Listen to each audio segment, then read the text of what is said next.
खोर्धा जिला नरणगढ़ अंचल पत्थर कारीगर मानकर एक गुरुत्वपूर्ण बैठक मां दक्षिण चंडी मंदिर परिसर में अनुष्ठित हो जाइछि। नरणगढ़ अंचल में बौलमाल पत्थर बहुल परिमाण मिलुथिबा बेले एठाकार लोक माने प्रायतः पत्थर कारीगर काम करी निज निजर परिवार प्रतिपोषण करथिबा बेले कारीगर माने पत्थर पाउनाहांती। कारीगर माने एबे कारीगरी काम छाड़ी बाहर राज्य को काम करबा पई जाउछंती। पत्थर कारीगर मानक विभिन्न समस्या नहीं एक बैठक अनुष्ठित हो जाइछि। एही बैठक में स्थानीय नरणगढ़ ग्राम पंचायतर शताधिक पत्थर कारीगर माने जोग देइथिले। पत्थर कारीगर मानकु प्रोत्साहन जोगाई देबा निमंते राज्य सरकार अनेक योजना करिसेंती, हेले सरकार को कोनोसी योजना एही अंचलर कारीगर माने पाउनाहांती, जाहाकु नै कारीगर माने असंतोष प्रकाश करिसेंती। आमर अनेक कारीगर भाई मैंने आज दक्षिण चंडी प्रांगण में गोटे साधारण सभा करूँ। आमर हस्तशिल्पी कारीगर संघ तेणु आम मैंने किसी बेनिफिट पाइपारूँ।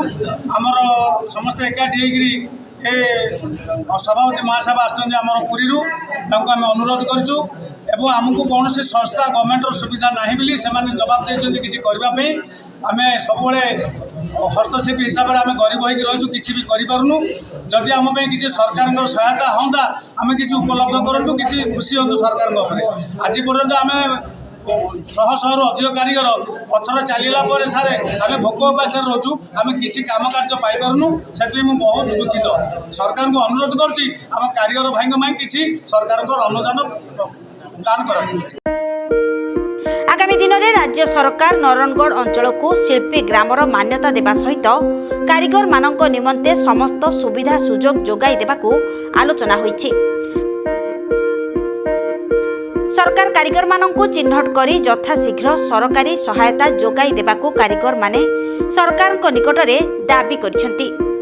माने किसी सुविधा पाई पारनांती सरकार तेणु आज से कारीगर हित उद्देश्य आज आम गोटे ये मंदिर प्रांगण में बसी गोटे प्रतिश्रुति देलु जे आम कारीगर माने सरकारी सहायता केमी पाइबा कारीगर सुविधा कारीगर कूल केमी बंची रही एक संकल्प प्रतिश्रुति योजना तो कारीगर किंतु याकू बाधक साजुंट किसी मध्य रही जो गोटे गोटे संघ करी कारीगर मान लुंठन कर कारीगर सहायतार बाधक साजुंट कारीगर हित उद्देश्य कारीगर बाधक साजुंट।